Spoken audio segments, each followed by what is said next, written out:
Muy buenas tardes, bienvenidos un día más, hoy miércoles 23 de septiembre al espacio de la entrevista aquí en Biosfera Televisión.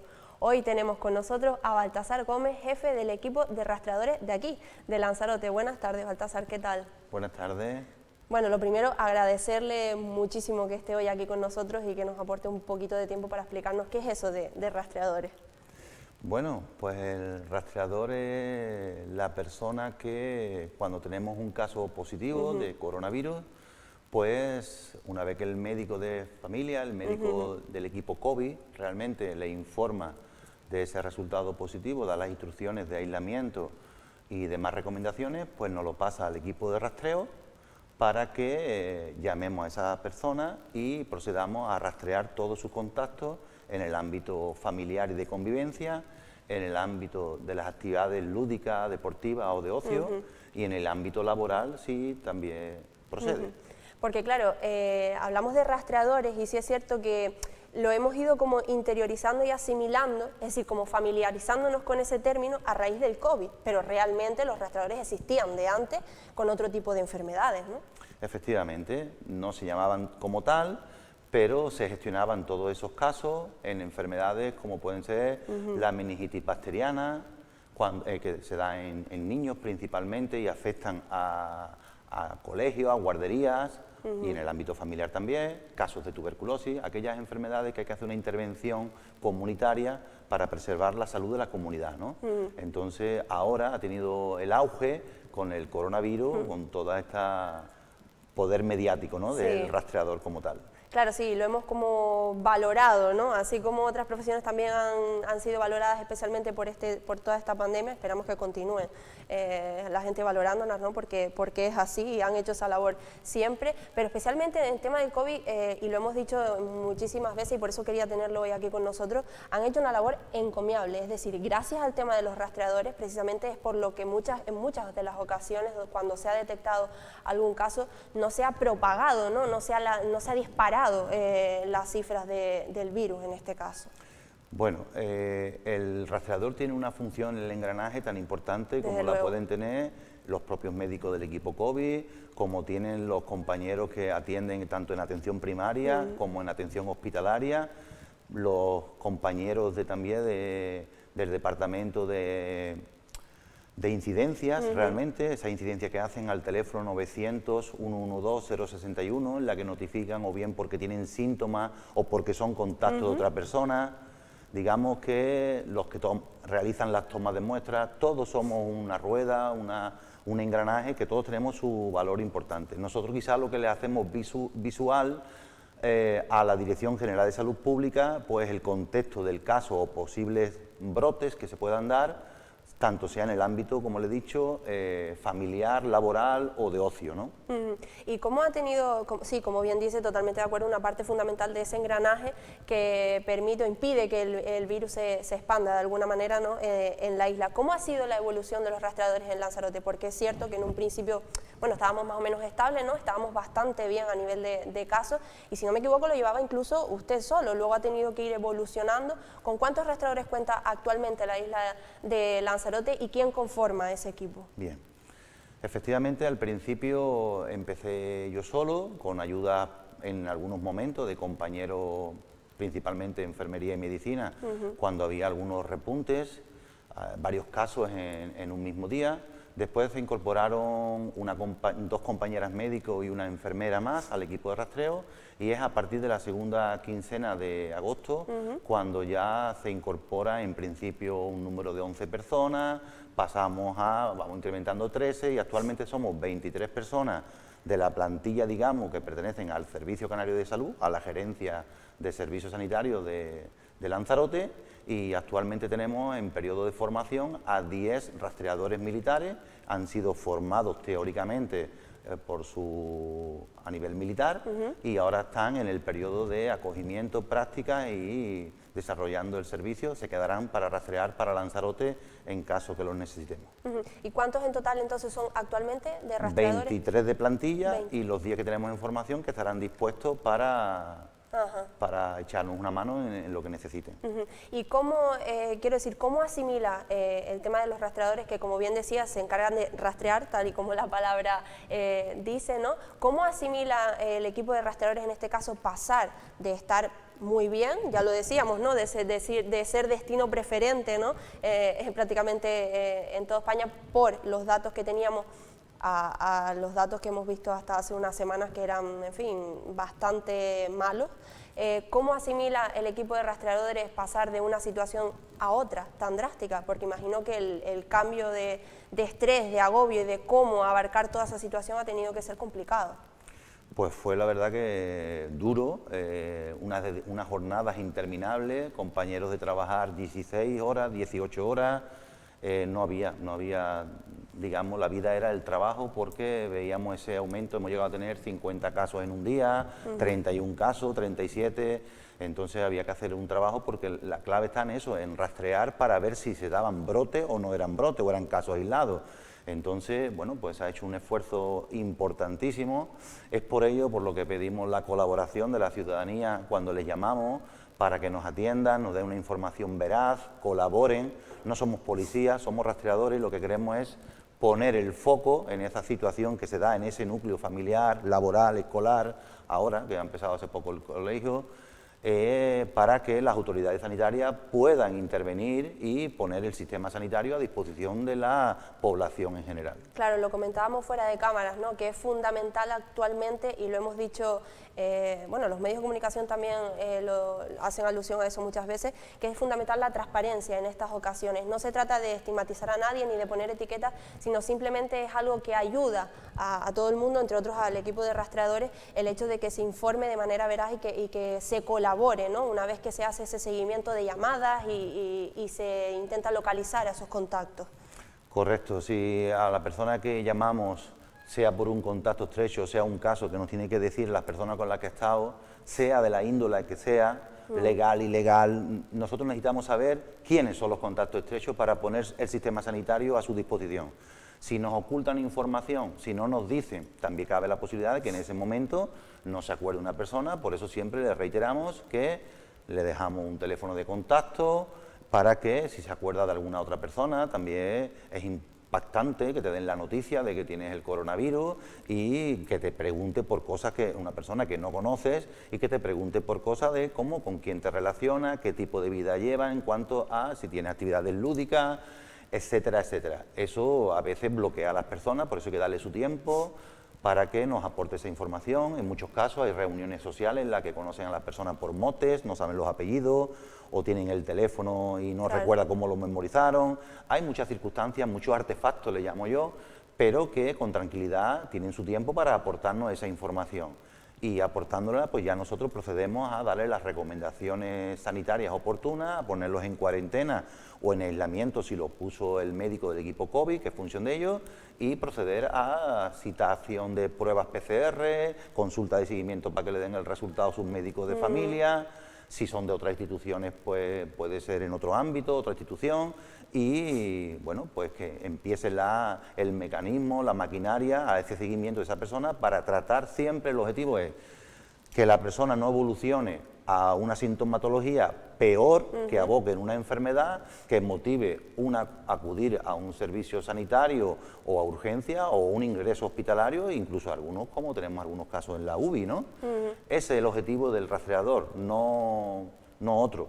¿Vale? Claro, es que lo hemos dicho también varias veces, el hecho de que quizás, porque muchas veces se ha hablado desde, bueno, ya estamos, digamos, se puede decir en esa segunda ola, ¿no? Se ha hablado de que quizás el virus es menos virulento, que por eso es ocasiona menor gravedad, que por eso hay menos personas en la UBI. Yo creo que es algo a lo que no debemos agarrarnos para no confiarnos, sino simplemente que quizás el hecho de que haya menos personas en la UBI es por la experiencia que ya tienen sanitarios, rastreadores e incluso las propias personas que saben y están alertadas de los digamos, síntomas que crea el COVID-19 y son más rápidas en acudir al hospital, en llamar y demás, ¿no? Creo que no debemos agarrarnos a eso de que el virus hace menos daño. Bueno, el virus está ahí, a la persona que coge con unos factores de riesgo importantes, pues hace daño. Quizás en la primera ola, digamos, atacaba más a la población anciana con factores de riesgo y estábamos confinados con sus consecuencias positivas o negativas, pero hacía que no había tantas relaciones sociales. Sí. Después, en esta segunda ola, pues quizás la llegada del verano, el quitar el estado de alarma, eso hizo que hubiese un poco de relajo, la población tenía mucha ganas de relacionarse, siempre hemos vivido con una vida social activa y quizá ha atacado ahora a ese grupo de población de adultos jóvenes, incluso cada vez también un poco más a niños, que tienen un sistema inmunitario potente, que no tienen, muchos de ellos no tienen factores de riesgo que haga que la progresión del virus sea más importante, pero la importancia del coronavirus está ahí y bueno, nosotros no tenemos muchísimos ingresos hospitalarios, estamos bien, pero el número de casos con respecto al número de pruebas que también se han hecho, son muchísimas más pruebas las que se hacen ahora, al principio no podíamos hacerlas y bueno, y gracias a Dios llevamos una semana en la que estamos descendiendo bastante los casos y estamos un poquito muy contentos, pero con miedo a que se nos relaje la población y volvamos a tener conductas que, digamos, favorezcan los contagios o los rebrotes, ¿vale? Claro, es que es lo que ya nos pasó, ¿no?, en su momento, que quizás estábamos estables, como hemos dicho muchas veces, y la población se relajó pensando que aquí ya no pasaba nada prácticamente, y fue cuando ocurrió lo que ocurrió, ¿no?, cuando nos disparamos en el número de casos que temíamos esa apertura del turismo, temíamos que llegasen pateras, y al final hemos visto que la irresponsabilidad de la gente de aquí es la que ha hecho precisamente que pasemos de un extremo a otro prácticamente. Hablaba del tema de los brotes, que imagino que es una de las cosas más temibles por parte de los rastreadores. Actualmente siguen habiendo brotes, porque sí que ha habido, no sé actualmente si sigue habiendo brotes en la isla de Lanzarote y sobre todo, y lo más importante, si están controlados. Bueno, brotes sí se siguen dando, lo que no son tan numerosos como en la segunda quincena, digamos, de agosto. Se siguen dando brotes, los brotes están controlados, sabemos prácticamente la procedencia o el posible caso cero. En la fase pandémica en la que estamos no hay que llegar exactamente a ver quién fue el caso cero, pero gracias a las características de Lanzarote, de la población de Lanzarote, en muchos casos llegamos a ello y tenemos perfectamente cómo es la secuencia de casos positivos dentro de un núcleo, bien sea laboral, familiar o de actividades lúdicas, deportivas, ¿bien? Y una duda que tengo y que creo que es necesario, ¿a qué se le considera exactamente contacto estrecho? Porque es verdad que muchas veces decimos la gente, ¿no?, en fin, que no sabemos exactamente lo que conlleva esto de contacto estrecho. Muchas veces surge un caso y dicen, bueno, han aislado a 5 contactos estrechos, y a lo mejor la gente dice, solo 5, pero si ha estado con no sé cuántas personas más. ¿A qué se le considera realmente contacto estrecho? Correcto. Un contacto estrecho es aquella persona que tiene un contacto con otra persona a una distancia inferior a 2 metros y por un tiempo de más de 15 minutos continuados. Eso es un contacto estrecho. Normalmente, cuando tenemos un paciente con síntomas, en los protocolos del Ministerio de Sanidad y adaptados a los protocolos del Gobierno de Canarias, estiman que si la persona tiene sintomatología compatible con el COVID, pues son 48 horas antes lo que tenemos que rastrear. 48 horas antes desde que empezó con los síntomas. Igual descubrimos el caso hoy, pero lleva con síntomas 7 días. Pues nos vamos a 9 días. Siempre que se pone un corte, alguien se queda fuera. La selectividad saca un 7,91, pues mira, entraban la gente con un 7,92. Sí. Bueno, o con un 7,90 se queda fuera. Claro. En este caso, un día, horas, bueno, hay que analizarlo bien, pero los protocolos nos dicen eso y tenemos que cumplir lo que nos dicen los protocolos. Porque si alargáramos un cuarto día más, 2 días más, pues siempre se va a quedar otro, ¿y por qué no los de 5? Claro. ¿Y por qué no? Entonces no podemos, hay que cumplir los protocolos que están hechos por expertos, por personal técnico, y cuando el paciente es sin síntomas, asintomático, se estima 48 horas antes de la fecha del diagnóstico, de tener la prueba positiva. Esos son los criterios por los que nosotros rastreamos. Si se da una situación, que le digo yo, el día 31 de agosto, pero el contacto tuvo, el último contacto con esa persona, valga la redundancia, 8 días antes, no entraría dentro de el cribado, del rastreo, mejor dicho. Hablaba precisamente del tema de estar respaldado siempre, que la gente tiene que tener claro que este tipo de protocolos se hacen por algo, que están respaldados siempre por científicos, epidemiólogos y demás personal sanitario, que también es un conjunto que todos entienden de toda esta situación. Imagino que esto va de la mano de combatir los bulos, que imagino que los rastreadores también refuerzan ese mensaje y apuestan porque la gente entienda que hay que ir siempre informada de la realidad y no de los bulos que muchas veces se extienden por ahí. Efectivamente, contribuir con los bulos, el generar bulos, el darle rienda suelta a esos bulos, compartirlo por las redes sociales. Estamos en el siglo de la información. Total. Estamos con un aluvión tremendo de información, minuto a minuto prácticamente, cambiando. Hace daño a las familias, hace daño a los puestos de trabajo, a las empresas y bueno, tiende a estigmatizar la enfermedad del coronavirus como algo peyorativo. Nadie está exento de padecer el coronavirus hoy día.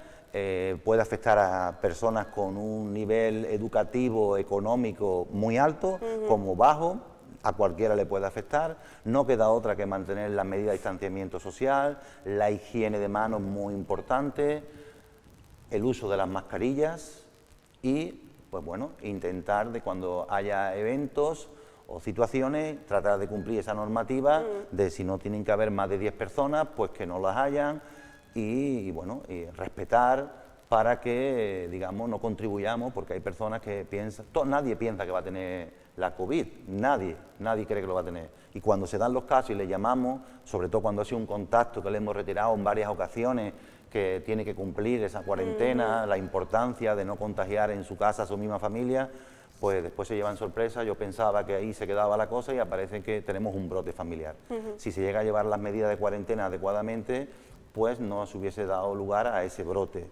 Entonces, pido encarecidamente a la población pues que traten de evitar que se informen, que no den rienda suelta porque creamos un desastre, como hemos tenido precedentes con algunas empresas, con algunos comercios, en la isla de Lanzarote, en la que incluso a veces personas de manera altruista han dicho ser ellos los casos para tranquilizar a la población y se ha generado una bola que lo que hace es ponernos una cortina delante y hacer que nuestro trabajo sea menos efectivo. Desde luego, desde luego. Y ya para terminar, Baltasar, me gustaría saber si, en fin, si la gente suele aceptar y por tanto acatar el hecho de, es decir, te dicen que eres contacto estrecho en este caso, o positivo, o contacto estrecho de ese positivo, y por tanto debes quizás guardar en muchos de los casos cuarentena. Suele ser la gente responsable y acatarlo, porque hemos visto, o se ha dicho también en alguna ocasión, minoría, pero ha habido alguna ocasión en la que no acatan esta normativa. En general la gente es responsable, pero evidentemente nosotros trabajamos con llamadas prácticamente todos los días de los contactos, rastreando, y nos encontramos situaciones de, aun habiéndosele explicado, en muchos casos se le manda la información también por correo electrónico, que lleva unos 10 minutitos leerla, con unos pictogramas que son muy cómodos de leer y muy intuitivos, y lo pueden compartir con la familia, porque hoy día en cualquier familia tienen una o varias tablets, ordenador y demás. Entonces, bueno, pues no lo terminan cumpliendo y pasa pues eso, que se dan situaciones de contagio o de llamarlo y encontrártelo en una superficie comercial, o que alguien te llame y te alerte de que está. Entonces nosotros dependemos, tenemos que informar a la Dirección General de Salud Pública, que es la ley en materia de sanidad comunitaria, y en algunos casos se han tenido que activar a los cuerpos de seguridad del Estado y me constan de sancionar a alguna persona, porque tenemos que ser conscientes que en nuestra casa es nuestra familia, pero si uno de nuestra familia lo contagiamos y pues otro más en cuarentena, y resulta que voy un momentito al supermercado, voy un momentito a la tienda a comprar el pan, pero estoy exponiendo a otras personas. Y no tenemos que hacer lo que no nos gustaría que nos hicieran a nosotros. Desde luego. Por tanto, pedir muchísima colaboración, mucho ánimo y fuerza a todos los que se ven incluidos en este proceso. Tienen el respaldo del sistema sanitario, tenemos muchas cosas que mejorar, pero estamos ahí para echarles una mano, para informarles las veces que haga falta y para que colaboren para hacernos el camino más fácil y que sea más productivo. Desde luego, reforzamos una vez más ese mensaje de responsabilidad individual, ¿no?, que debemos tener todos ahora mismo, y lo que dice, ¿no?, colaborar. Agradecerle nuevamente que esté hoy aquí con nosotros, y agradecerle, creo que en mi nombre y en nombre de todo el mundo, ¿no?, la labor tan encomiable que han hecho desde el principio de esta crisis. Bueno, muchísimas gracias por la oportunidad de mostrar nuestro trabajo. Gracias a ti, gracias a ti. Bueno, muchísimas gracias a ustedes también por escucharnos un día más. No se vayan, nos vemos en unos minutos en la tertulia para seguir hablando de actualidad.